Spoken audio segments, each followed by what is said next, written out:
André, ici, Baseball Canada avec Sylvain encore une fois. Et le sujet d'aujourd'hui, on veut parler, Sylvain, de certaines affinités naturelles qu'on peut avoir avec certains athlètes dans le cadre de notre saison, selon différentes perceptions, etc. Comment qu'on peut dealer avec ça? C'est quoi le secret que tu peux partager avec les coachs à la maison sur comment gérer ces situations-là qui sont tout à fait normales?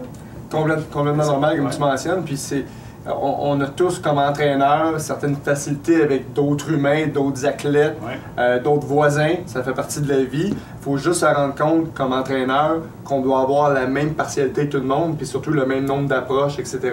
C'est le côté un peu dur. C'est pas tout le temps facile là, de gérer ça. Pas du tout, parce que souvent on est en communication, on est en interaction plus facilement avec quelqu'un qui a déjà été lanceur comme moi, qui a déjà été, ou mes traits de personnalité qui me ressemblent. Même coin que... Exactement, géographiquement, il y a pas qu'à de raisons. Bref, il faut juste pas laisser tomber les autres au niveau des interactions.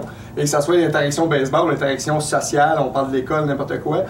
Je pense que c'est très bon de garder comme un peu une règle d'or, d'avoir une intervention par personne, par heure. Si on le faisait avec tout le monde, tous les joueurs, on est sûr d'avoir eu le même nombre d'interventions que tous les athlètes.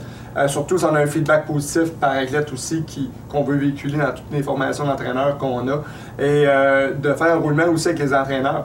On a des groupes d'entraîneurs, 3 à 4 entraîneurs. Si on est capable d'avoir des interactions un peu plus profondes avec chacun des athlètes, jaser avec eux, puis faire une rotation que tous les coachs, on va aussi développer beaucoup plus de bonnes relations. Car évidemment, il y a certains athlètes qui vont être beaucoup plus confortables avec toi, d'autres ça va être avec moi.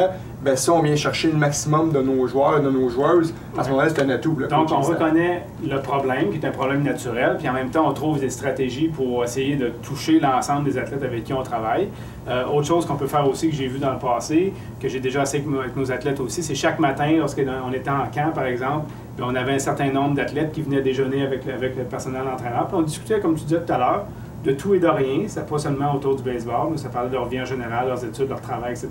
Ça nous permet de mieux les connaître de ce côté-là, puis de faire des meilleures interventions plus tard aussi. Quand on aime mieux nos athlètes, c'est toujours plus facile de faire des meilleures interventions. Quand on s'intéresse, quand les athlètes sentent qu'on s'intéresse à eux, pas seulement pour le baseball, mais pour leur vie comme telle, on vient de créer de bien meilleures relations. Alors, le message pour les gens à la maison, donc, sentez-vous pas mal à l'aise avec une situation comme celle-là, c'est tout à fait normal. Trouvez-vous par contre des stratégies pour faire en sorte que ça se fonctionne bien. Alors, bonne chance tout le monde et à la prochaine.